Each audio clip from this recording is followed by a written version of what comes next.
आज हम लोग बहुत ही सिंपल सा क्वेश्चन नंबर 120 सॉल्व करने वाले हैं। तो क्वेश्चन को सॉल्व करने से पहले हम लोग इसको समझ लेते हैं।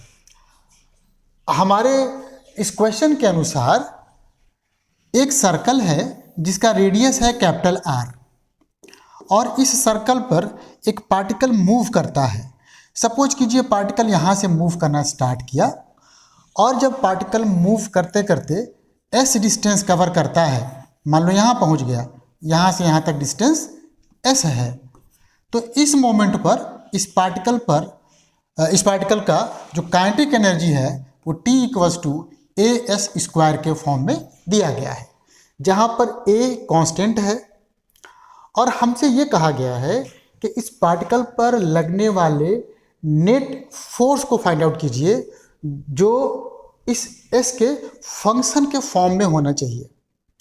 तो भाई इतना हम लोग जानते हैं कि यहाँ पर पार्टिकल पर बेसिकली दो एक्सेलरेशन लग रहे होंगे।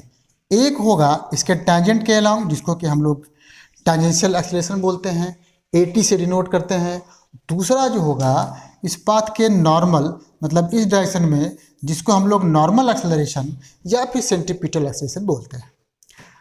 अगर पार्टिकल का मास पता हो जाए और ये दोनों पता हो जाए तो हमारा काम बन जाएगा।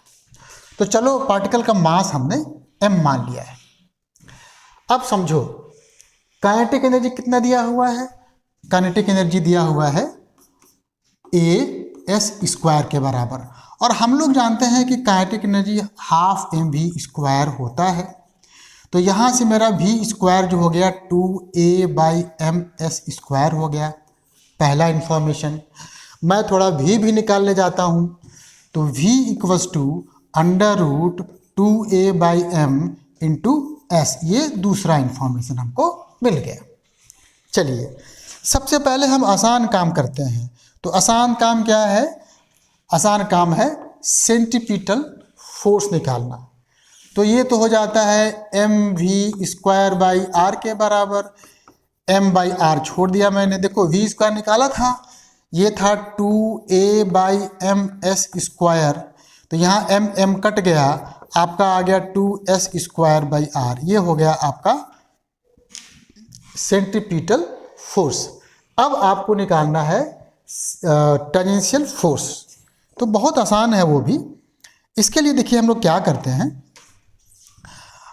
हम निकालेंगे टेंजेंशियल एक्सेलरेशन और वो होता है rate of change of speed. तो इसको मैं आराम से dv/dt ऐसे लिख सकता हूँ। देखिए v निकाला है मैंने यहाँ पर ना, जब मैं यहाँ इसको रखूँगा तो ये हो जाएगा √2a/m × ds/dt, क्योंकि 2am ये सब कांस्टेंट है तो वो बड़ा आसानी से इसको हमने बाहर कर दिया। अच्छा ये फिर से स्पीड हो गया, तो मैं यहाँ पर AT = √2a/m × v की वैल्यू दोबारा रखता हूँ। तो जब दोबारा रखूँगा तो √2a/m × s हो जाएगा। तो फाइनली हमारा जो है 2a/m × s = AT हो जाएगा। लेकिन हमें तो भैया FT निकालना है ना, टेंजेंशियल फोर्स निकालना है। तो FT = MAT कहने का मतलब ये 2as निकल गया।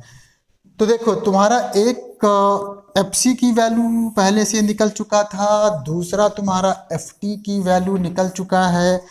अब कोई बता सकता है कि भाई इन दोनों के बीच में कितने का एंगल है? कोई बता सकता है कि ये 90 डिग्री का एंगल है।